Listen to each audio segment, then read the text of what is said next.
Tá cego hoje. Boa noite. Gente, agradecendo aí o estudo, aí o início do Cristiano, né? Agradecendo a Jesus por estarmos aqui. E vamos continuar o nosso estudo do Livro dos Espíritos, né? A semana passada nós paramos na questão 140.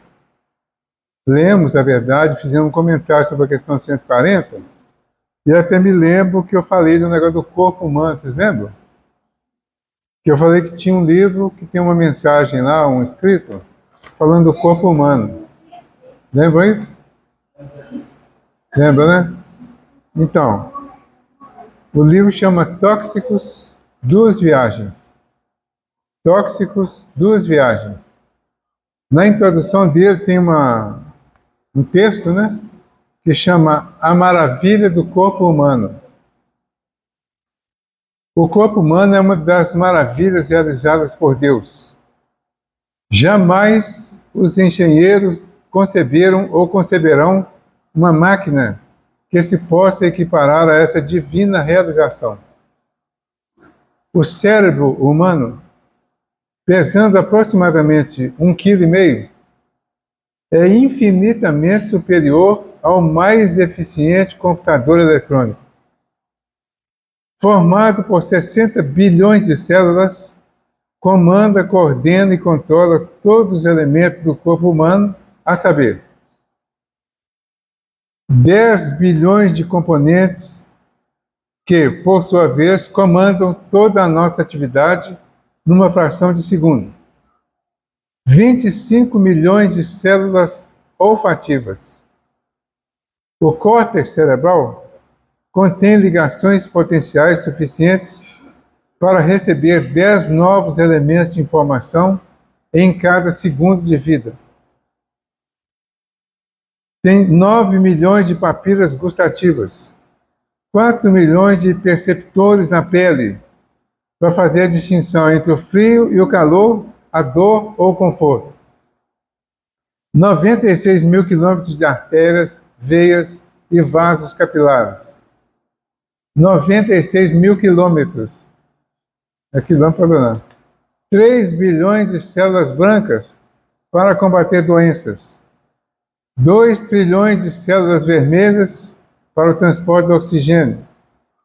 2.000 terminais nervosos em cada centímetro quadrado nas pontas dos dedos. Sistemas: nervoso, respiratório, digestivo, cardiovascular e etc. Tem vários, né? 13 bilhões de células nervosas que permitem distinguir diferentes paladares. 5 milhões de pelos, 206 ossos diferentes, 650 músculos, lembra que a semana passada foi isso que surgiu, não foi? 650 músculos, 100 articulações, 7 metros de intestino. Atividade de uma vida média. Respira 500 milhões de vezes. Uma vida média seria em torno de 70 anos. Então, durante 70 anos, respira 500 milhões de vezes. Exala diariamente meio litro de suor. Percorre a pé cerca de 112 mil quilômetros na cidade e percorre a pé cerca de 448 mil quilômetros no campo. Constituição: gordura o suficiente para fabricar 7 sabonetes. Cal para caiar uma pequena barraca. Carvão equivalente a um massacre de 12,5 kg. Fósforo para fabricar 2.200 palitos.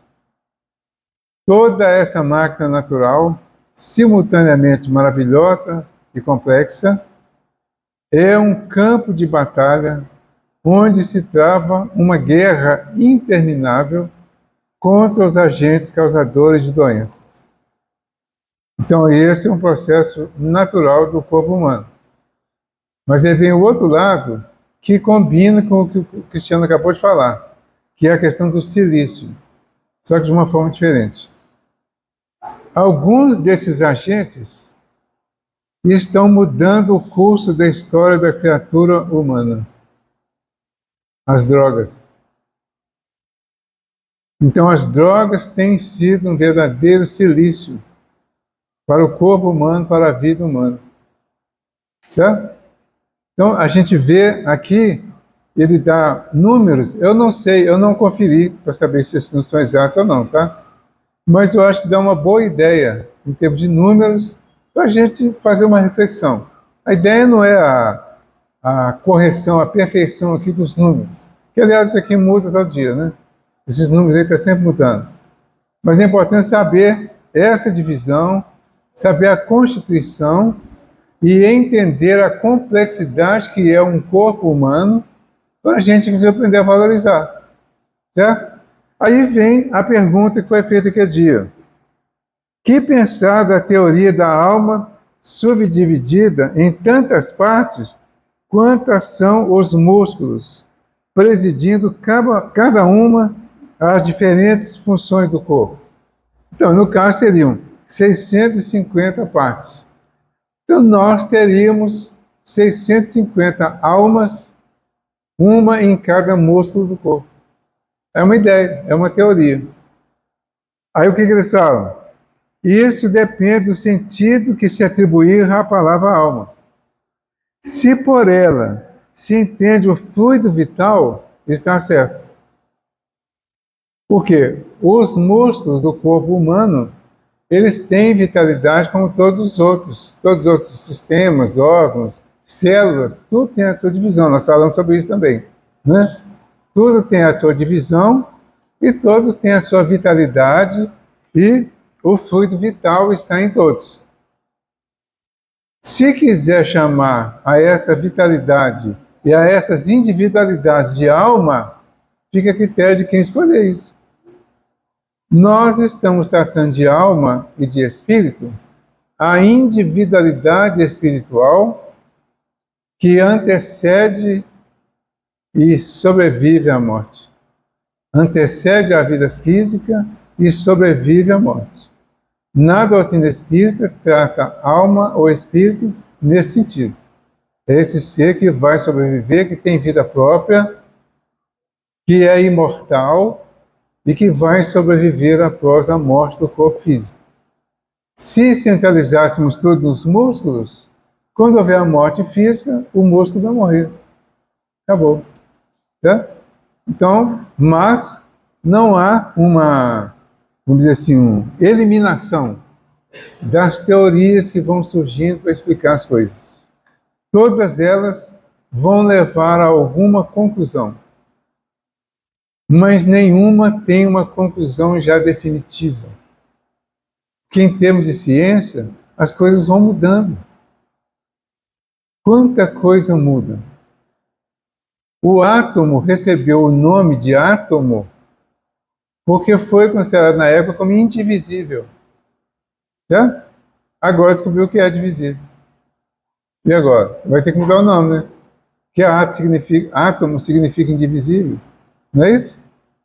Então vai ter que mudar? Não. Vai ter que adaptar. Entender as coisas para o conhecimento. Então, todo esse conhecimento nos ajuda a desenvolver a inteligência, a capacidade de raciocinar, a capacidade de entender mais amplamente as coisas grandes, complexas, para que a gente consiga entender com facilidade as coisas simples, as menores. Certo? Quando a gente entende o grande, se acaba entendendo o pequeno com maior facilidade. As coisas para nós no dia a dia são pequenas e simples. Mas para a gente entender um pouquinho mais essas coisas pequenas e simples, que não são tão simples assim, nós vamos precisar de ampliar muito mais o nível do nosso conhecimento. Por isso, tudo isso é chamado a atenção. Ok? Na continuação da resposta aqui, ele fala assim: se o espírito, quando encarnado... Ah, não. Peraí, deixa eu voltar aqui.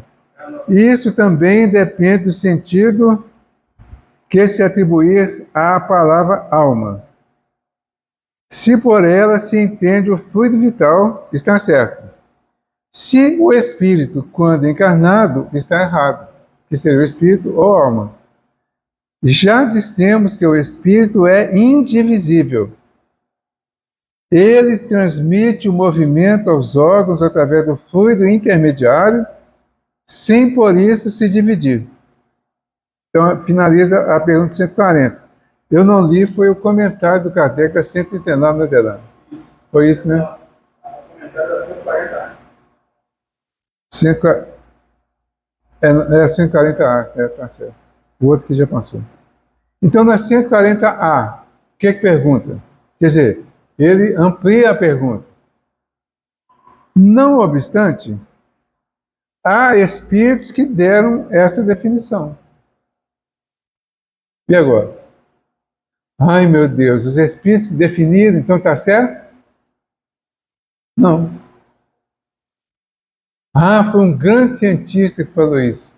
Está certo? Porque foi um grande cientista que falou? Não necessariamente, pode estar. Mas nós vamos ter que estudar o assunto, entender o assunto e buscar a verdade ou não sobre o assunto, mesmo tendo sido um grande cientista, mesmo tendo sido um espírito considerado já evoluído. O que eles respondem? Os espíritos ignorantes podem tomar o efeito pela causa. Espírito ignorante de uma determinada coisa. Então, um espírito que tem uma especialização numa determinada área, ele pode não ter domínio total sobre outra. Então, sobre uma área, ele fala com conhecimento e com clareza. Sobre a outra, ele pode falar deixando alguma dúvida, porque vai ser a opinião dele, e não o resultado de um conhecimento mais profundo, de um estudo, de uma vivência mais profunda. Nós somos assim.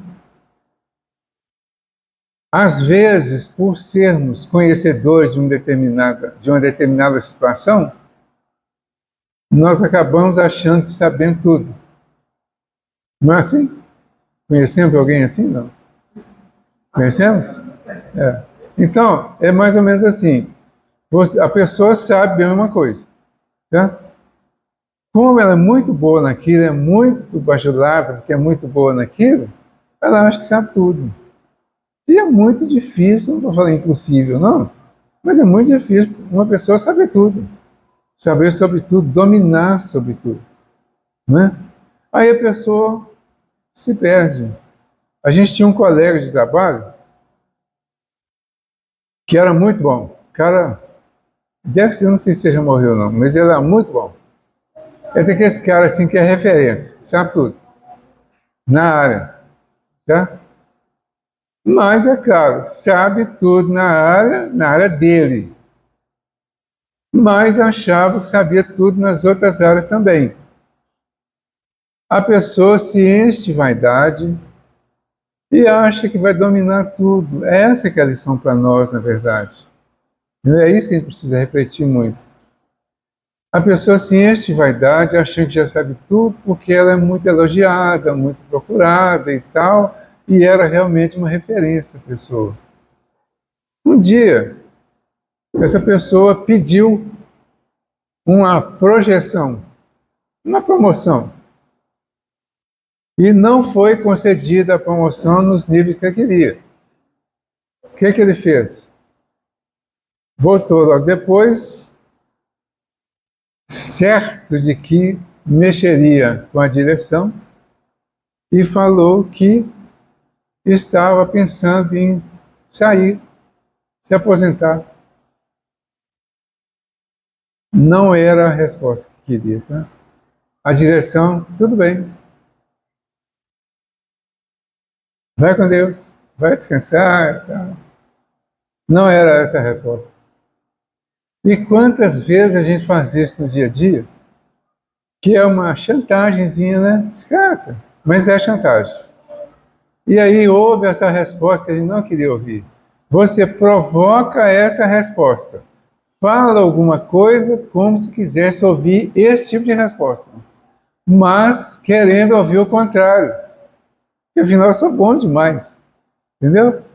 Eu vou chegar aqui para a direção do cantinho que vai que propõe alguma coisa aí um pouco absurda às vezes, né? Aí o Delano, né, que está na direção, não, não podemos fazer isso não. Aí eu, no dia seguinte, vou chegar, ó, Delano, então se você não fizer o que eu estou querendo, eu estou pensando em sair do cantinho. Qual que seria a minha intenção? Uma chantagem para conseguir, né? Mas aí ele firmemente falou, não, tudo bem, se você achar que o melhor é isso, vá em paz. E aí? Depressão profunda. Essa pessoa que eu estou citando. Entendeu? Uma frustração porque a pessoa é chamada à realidade. Entendeu?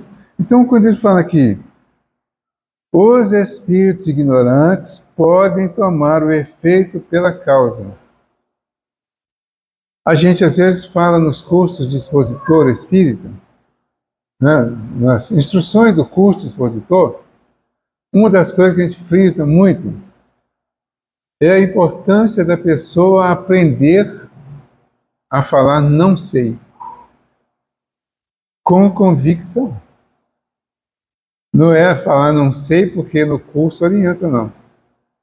É falar não sei com convicção, porque realmente não sabe, e se propor a procurar a resposta, se for o caso. Aí a gente não vai alimentar a vaidade, porque não vai ter que responder tudo. Você não tem que saber tudo. Não tem. A gente sabe algumas coisas, todo mundo sabe um pouquinho de alguma coisa. Tem gente que é muito boa numa determinada área. Mas tudo completo, então é nesse sentido. Os espíritos que ignoram uma determinada área, eles podem tomar o efeito pela causa.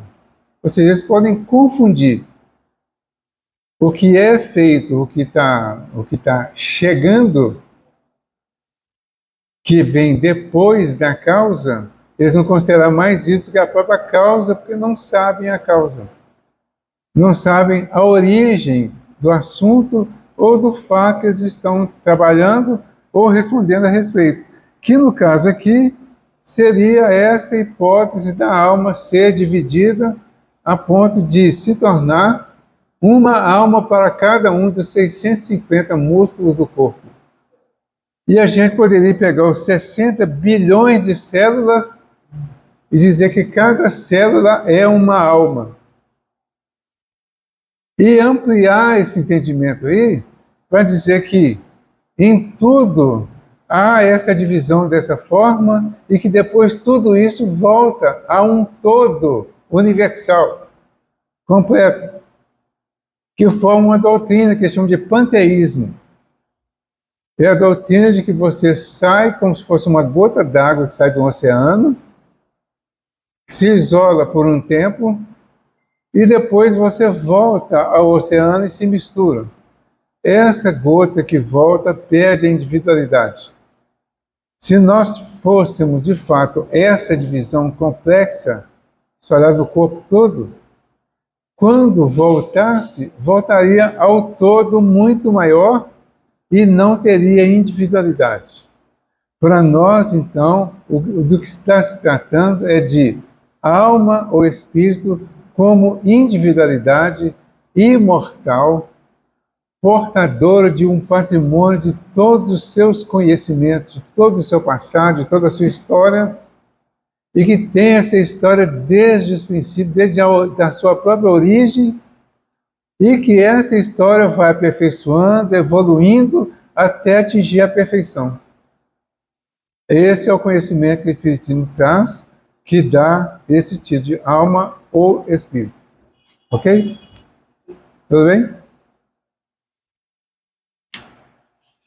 Aí o comentário do Kardec. A alma age por meio dos órgãos, e estes são animados pelo fluido vital que se reparte entre eles. E com mais abundância nos que são centros ou focos do movimento, Mas essa explicação não pode aplicar-se à alma como sendo o espírito que habita o corpo durante a vida e o deixa com a morte. Situação diferente. Tá? Nós temos os centros vitais, que é dentro disso que está falando aqui, ó. São os centros de força. O André Luiz chama de centros de força, né? Os centros de força do André Luiz, para nós, os orientais chamam de chakras, que são centrais energéticas, centros importantes, onde há no corpo físico, por exemplo, há uma ligação desse centro vital com os plexos nervosos. O sistema nervoso tem lá os plexos nervosos nesses mesmos pontos. Então, neles há uma acumulação de terminais nervosos. Imagina ali uma central elétrica, aquela caixinha. Aquela caixinha comanda todo um circuito de um prédio. Então, várias terminações de fios que estão espalhados pelo prédio vão chegar naquela caixa. Tem uma chavinha ali que vai ligar e desligar tudo. Tá? Então, ali é o centro. A partir dali, tem uma entrada energética que vai chegar naqueles pontos, eles vão distribuir. Quando chega em alguns dos centros nervosos ou nos plexos nervosos, vai haver um movimento que é relativo ao pensamento que vem do espírito, atinge esses mesmos centros no perispírito e, de acordo com o pensamento, eles vão direto ao centro correspondente ao tipo de pensamento. Lá onde tem os terminais, vai haver um movimento correspondente ao pensamento e à intensidade do pensamento. Vai haver uma emissão de... Eu vou esquecer o nome da palavra agora. De... O que as glândulas produzem? Hormônios. Vai haver uma emissão de hormônios, hormonal, né? Então, essa quantidade de hormônios vai fazer um movimento normal para os órgãos correspondentes àqueles sempre funcionarem normalmente. Pode haver uma paralisação ou uma diminuição de hormônios e esses órgãos vão funcionar com dificuldade e pode haver um excesso. Então vai haver uma superexcitação daquele órgão dependendo do tipo de pensamento, dependendo da função do órgão. Então, do pensamento que vem do espírito é o comando para que tudo funcione.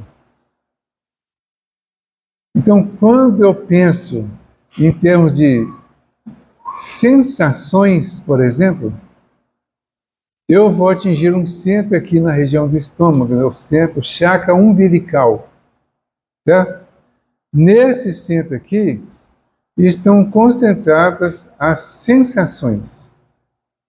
Mas neste centro, essas sensações que vêm do comando lá, do frontal ou do coronário, ele vai fazer um movimento que pode ser para cima, para baixo ou simplesmente paralisar. E aí, de acordo com a intensidade, vai te fazer bem ou mal. Entenderam? Aí vai haver, por exemplo, uma superutilização de um determinado centro, vai haver um desgaste energético. Você vive uma grande emoção. Você vive um momento de grande emoção, de emoção muito intensa. Então você vai sobrecarregar essa parte aqui, ou descarregar. Você vai sair dela enfraquecido. Você sai dela com menos vitalidade nessa área. vem para o cantinho de Jesus, chega ali na sala de passe, e aí alguém vai te aplicar um passe, certo? Essa pessoa que vai te aplicar o passe, ela vai distribuir vitalidade para você e o próprio organismo vai captar a quantidade que é mais necessária onde está faltando. Certo? Isso é automático, mas está muito mais relacionado essa parte aí com o funcionamento do físico até chegar no perispírito. O comando é do espírito, então tem um comando maior, que é do espírito. E é esse que nós estamos tratando. Então, ele tem cada vez maiores condições de fazer esse comando e fazer um melhor funcionamento do espírito de acordo, ou do corpo, de acordo com o tipo de pensamento, tipo de vivência que ele tenha. Complicou tudo, né? Fala. Acredito que você tem que abordar parte por exemplo, a questão lá do fluido, né? Aí, quando existe essa descarga,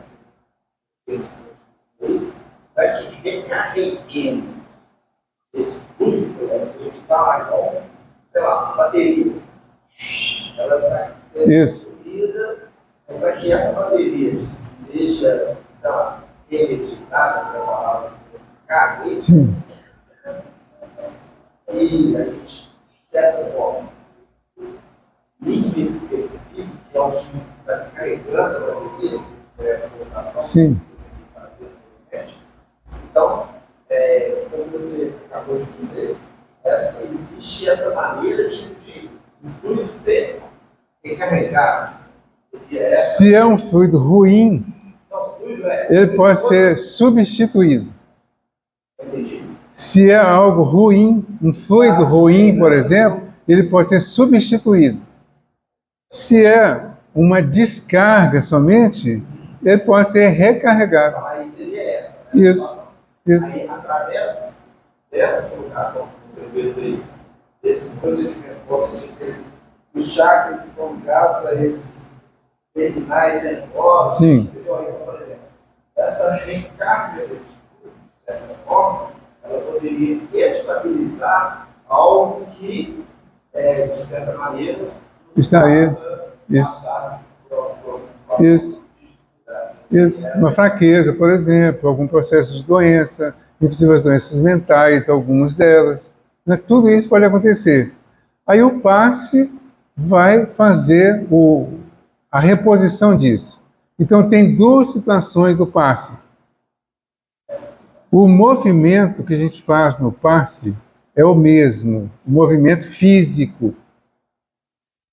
Um primeiro movimento que a gente faz é de limpeza das cargas negativas que a pessoa possa ter entrado em sintonia com elas. E isso também vai fazer mal. Então a limpeza vai descarregar essas energias negativas que a pessoa assimilou por sintonia. Primeiro faz a limpeza. Depois faz a reposição energética com energia boa. Então, primeiro você faz um movimento ao longo do corpo, né? Ao longo dos centros vitais, fazendo a limpeza energética. Tá? Fez esses movimentos suficientes para fazer a limpeza, aí você vai fazer agora o mesmo movimento com uma mentalização diferente. Primeiro eu vou mentalizar a limpeza, porque o trabalho é todo mental, não é mais físico do que mental. O físico é só o direcionamento. Então, primeiro você limpa, mentaliza, limpeza. Limpou.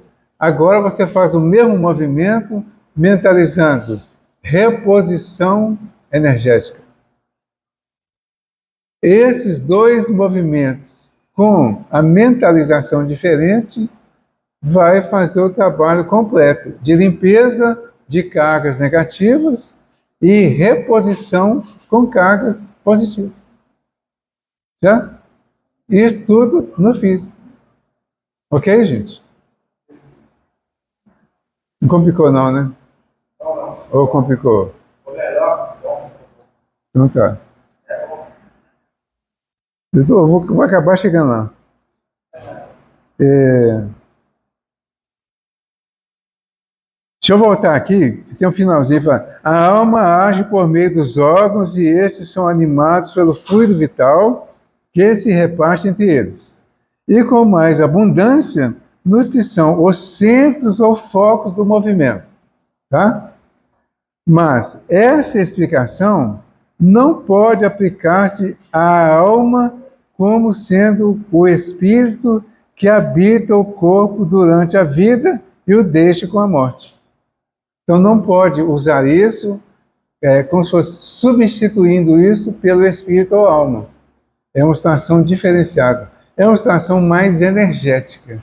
É de vitalidade. Aqui na questão 70 também ele fala sobre isso, sobre essa reposição. No curso de passe, a gente trabalha isso para entender o processo do passe. Por quê? Eu me lembro que quando eu comecei a dar passe, naquele tempo não tinha curso de passe, era uma raridade. Então era assim, a Dona Maria, lá na União Espírita Mineira, ela chegava assim, de hoje você vai ajudar no passe lá. Aí eu, Dona Maria, eu nunca dei passe, não. Ela falou, não tem mistério nenhum não, você chega lá e limpa, e depois você dá energia, pronto. É isso? Então tá, então vamos lá. Aí comecei a fazer. Mas quando você é ensinado assim, você faz, tem um efeito. Mas você fica sem saber de fato o que você está fazendo. O que eu estou fazendo? Chega um ponto, quando passa o entusiasmo, tem aquele, não, eu estou dando passe, eu sou passista agora. Aí, passou o entusiasmo, começam as dúvidas. Mas será? Né? Será? É isso mesmo? Faz efeito mesmo? Será que eu sei realmente? Aí eu comecei a estudar a respeito, fui procurar essas explicações e, claro, cheguei à conclusão que realmente faz efeito. Que tem uma explicação, que tem lógica, que é isso que a gente está falando aqui muito resumidamente. Tá? Aí nós passamos a fazer essa parte no curso, nós montamos no curso de passe. O primeiro ousado curso de passe que teve no cantinho, foi eu que fiz, né? Foi ousado mesmo. Que era assim, tinha os cardeais, né? Né, Nestor? Tinha os cardeais e tinha o outro pessoal no cantinho. Antigamente era assim, agora não tem isso mais não, né? Ou tem, não sei. Então, eu falei, bom, eu vou propor aqui fazer um curso com o outro pessoal, né? Aí o outro pessoal aderiu ao curso. Aí o pai Joaquim, né, muito ousadamente até, quase que impôs ao pessoal lá da segunda-feira, que eram os cardeais, que eles tinham que participar do curso. E eu passei um maior aperto, porque era a primeira vez que eu ia fazer. Eu não tinha noção, assim, muito ampla, não tinha experiência nenhuma de dar curso, por exemplo. Era o início de experiência. Eu tive que estudar, montar tudo, fazer uma apostila, organizar. E aí no final foi muito bom, né? Porque a Dona Glória me presenteou com uma camisa confirmando que realmente o curso tinha sido muito bom, que tinha sido um sucesso, todo mundo gostou. Foi ótimo. Aí eu fiquei tão entusiasmado que eu comecei a dar curso de passe e estou dando até hoje. Mas é importante, estou falando isso, para lembrar o seguinte, da importância da gente ousar e buscar o conhecimento por nós mesmos, para não ficar dependendo do conhecimento dos outros. A ideia aqui, a gente chama atenção para determinadas coisas, mas o ideal é que a gente estude, que a gente leia pelo menos. Não se preocupe em estudar mesmo no início, mas leia. Pegue a codificação e leia. Eu não estou entendendo nada, leia assim mesmo. Entendeu? Aí, leu a codificação, não entendeu nada, alguma coisa ficou. Pega a obra do André Luiz, vai do nosso lar até e a vida continua. Na época a gente lia 16 volumes. Agora até diminui, mas os 3 continuam lá e precisando ser lidos também. Na verdade, o ideal é ler os 16. Lê os 16 volumes do André Luiz. Aí você vai ampliar um monte de conhecimento. Ele vai falar de uma forma romanceada, mas vai explicar muita coisa que você leu na codificação e não entendeu. Principalmente algumas coisas de mediunidade, porque ele entra na parte prática da mediunidade. Ele vai em sessões mediúnicas e mostra, explicando o que está acontecendo, por que houve aquele tipo de manifestação, coisa que às vezes a gente não tem acesso, mesmo participando, a gente não percebe. Só vai perceber depois que leu, e aí junta tudo. Então é importante que a gente se proponha a fazer isso, para não ficar só dependendo de ouvir informações dos espíritos. Certo? Você queria falar, Nestor? Eu acho que valeria a pena falar o que é os cardeais. Na verdade é uma brincadeira, né? É uma brincadeira. É. O grupo segunda-feira que é o grupo mais antigo, É os mais antigos. mais experientes, Isso. e que resistiam a determinadas mudanças Isso. que seriam necessárias que acontecessem Isso. para o progresso, não só do grupo, como da casa. Isso. E era um grupo assim, que eu considerava na época, sustentado pela casa. Eram pessoas mais experientes, mais velhas, imbuídas do nosso princípio. Aí eu não sei se foi você, não sei o quê. Esse aí é o grupo dos caras. Não fui eu. Foi o Eustáquio. Foi o Eustáquio. O Eustáquio lançou essa dos cardeais.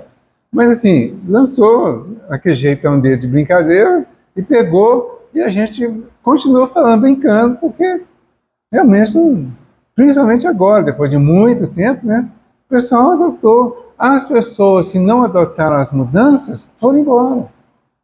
Então ficou o grupo que estava a fim de continuar com o cantinho mudou a sede, nós ganhamos a sede do cantinho, houve uma série de mudanças depois que nós viemos para cá, adaptamos uma série de comportamentos, de formas de reunião. O cantinho não tinha campanha do quilo, nós passamos a fazer campanha do quilo.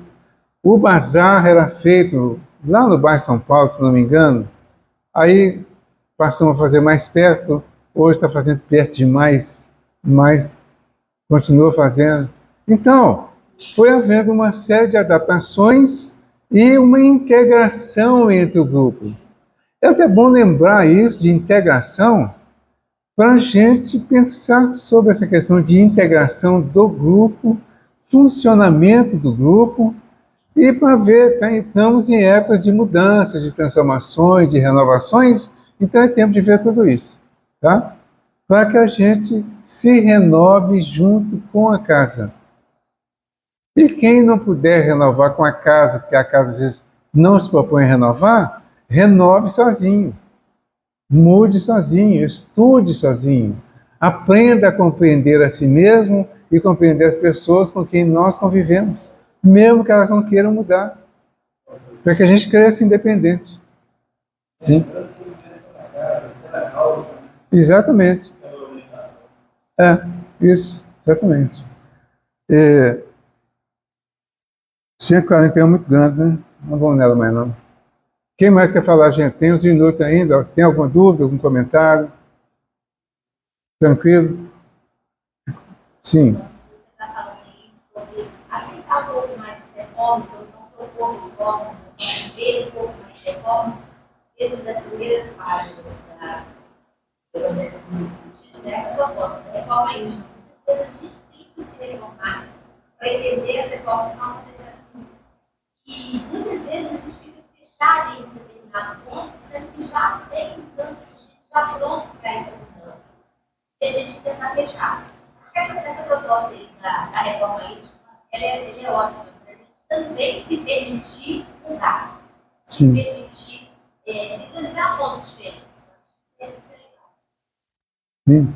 Porque, olha só, essa questão das mudanças que vão sendo propostas, as mudanças que são resultado das mudanças. As mudanças físicas acabam propondo mudanças de comportamento, de conhecimento e mudança íntima. Então o grupo muda a partir de tudo isso. Houve uma organização nessas várias mudanças, nós passamos por muitas situações delicadas, aqui no cantinho. E quando eu cheguei, era lá na rua Capitólio, né? Espinosa. Era na rua Espinosa. Era um barracão.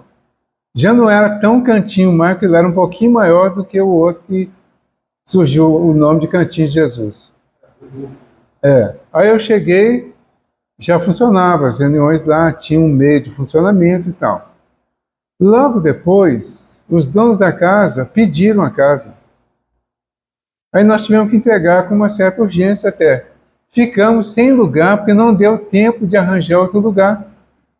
Ficou parado um tempo, sem reunião, não me lembro quanto tempo. Conseguimos um galpão ali na Concórdia, que era embaixo de uma casa, aquele de Seu Pereira. Aí cedeu esse espaço para a gente lá, alugou para nós, era um lugar até maior. Aí começamos uma nova organização da casa lá. Começamos a fazer as divisões, biblioteca, reunião disso, reunião daquilo. Fomos nos organizando lá. Aí passou mais um tempinho, eles pediram de novo a casa. Aí tem que ressaltar que essas casas que eles pediram, é porque eles tinham as reuniões próprias deles, e nós chegamos com essa renovação e eles não aceitavam essas renovações. Então, dentro do lado da Rosa, não pediu a casa lá assim, com um prazo de 30 dias que os ocupamos. Muitos não podiam ocupar, muitos não tinham ocupar. Então, todas essas coisas, até que enfim nós conseguimos um acesso. Isso. Então, quer dizer, foi todo um processo, tudo muito rápido, né? Aí, lá na Rua Espinosa, nós começamos a procurar, né? Vamos procurar. Procura daqui, procura dali, um lugar para alugar, em princípio, um lugar para construir, mas tinha aquela discussão se vai ser longe ou perto, né? Aí, o Nestor vai no São Francisco. São Francisco era cunhado do Nestor. O Nestor pergunta para ele, você sabia de alguma coisa e tal, né? Aí o Francisco chamou o Nestor um dia, trouxe aqui, segundo ele, era só a sobra do terreno da quadra. Ele trouxe, mostrou para o Nestor viu, e aí, você acha que isso aqui dá para vocês? O Nestor falou, não, dá, claro, né? Claro que dá. Aí o Francisco ofereceu, então, o terreno. Aí, né, Nestor? Aí perguntou, né? E aí, vocês têm dinheiro para vocês construir? Eu tenho. Para hoje devia ter assim, uns R$2.000, mais ou menos, para construir ó, a sede, né? Na época, né? Hoje devia ser mais ou menos isso, né? Que não era nada. Aí, o Francisco, assim, muito gentilmente, né? Fala para o Nestor, não, Nestor, vamos fazer o seguinte, eu vou construir o galpão para vocês aqui, vou entregar para vocês o galpão pronto. A partir daí, vocês se viram. E assim foi feito. Ele construiu a parte de baixo, entregou para nós toda a estrutura, né?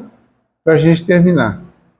Entregou, nós mudamos para aqui, começamos a reorganizar tudo, fazer as divisões, aumentar, fechar ambiente, dividir. Pegamos, acabamos utilizando o terreno todinho que ele tinha deixado. Até um dia ele veio aqui e falou que tinha usado o terreno todo, que uma parte era para deixar para ele, mas depois, não, mas tudo bem, pode deixar, tudo bem, né? E o certo é que resolveu a nossa situação nessa parte. Nós temos um trabalho muito grande para fazer aqui, nessa comunidade. Ao longo desses 1990, né? 35 anos, vai fazer 35 anos em setembro, nós viemos para aqui. Estamos fazendo aqui um trabalho espiritual. Muita coisa já mudou na comunidade e eu não tenho nenhuma dúvida que as mudanças têm a ver com o que aconteceu aqui desde quando nós viemos para cá. Teve um trabalho espiritual intenso.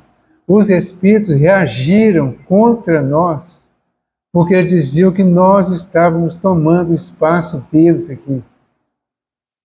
E nós argumentando com eles que estávamos aqui para ajudar os familiares deles que ainda estavam aqui e muitos passando por dificuldade. E eles viram isso, concordaram, aceitaram e mudaram as posições deles. E depois de um tempo passaram de nos combater. Mas o trabalho continua. Continuamos com essa responsabilidade de um trabalho espiritual que é feito aqui, nesse ambiente, nesse lugar, nessa comunidade. Eles disseram para nós, né, numa reunião lá, que nós queríamos uns na região mais central, outros em região mais distante, na periferia. Eles falaram que iam arranjar para nós uma periferia no centro da cidade, praticamente. E assim foi feito. E falaram, vai ter muito trabalho. E aqui estamos nós, com uma possibilidade de muito trabalho, e todos estamos convidados a trabalhar. Certo? Vamos trabalhar e vamos acabar que passou o tempo já. Diz que quando ele perde o assunto, tem que contar a história, né? Não é assim? Jesus amigo, nós agradecemos pela oportunidade, pelos momentos que aqui vivemos, por essas lembranças que nos surgiram agora e pela oportunidade que surge também de agradecer, muito especialmente ao Sr. Francisco Sales Diniz Neto, que nos ofereceu o terreno, a construção, nos ofereceu uma tranquilidade para que pudéssemos fazer o nosso trabalho espiritual. E temos certeza que em cada lembrança que temos deste momento, da presença dele, do oferecimento que ele fez a nós, ele estará recebendo vibrações muito positivas, vibrações de muita gratidão por tudo que ele conseguiu fazer por nós, discretamente, sem nenhuma exigência, sem nenhuma cobrança, sem nenhum interesse pessoal que tivesse passado para nós. Agradecemos por essa casa, que depois cresceu, foi feito o segundo andar, e estamos bem acomodados agora, com todas as possibilidades de fazer um bom trabalho. Muitas reuniões mediúnicas, muito trabalho em contato com a espiritualidade, muito estudo, aprendizado e experiências que todos já temos para passar um pouco aos que estão chegando. Por tudo isso, Jesus, hoje finalizamos agradecendo por esta casa que nos oferecestes, por este cantinho que é seu e por ser seu, providenciaste o lugar onde poderia ser a sede, e aqui estamos agradecendo mais uma vez, especialmente aos seus mensageiros que estão junto de nós o tempo todo, facilitando o nosso conhecimento, o nosso aprendizado, o nosso movimento em torno da doutrina neste ambiente, na certeza de que todos estamos crescendo para o bem, para a paz, para o amor. Obrigado, que a tua paz nos envolva hoje e sempre, que assim seja.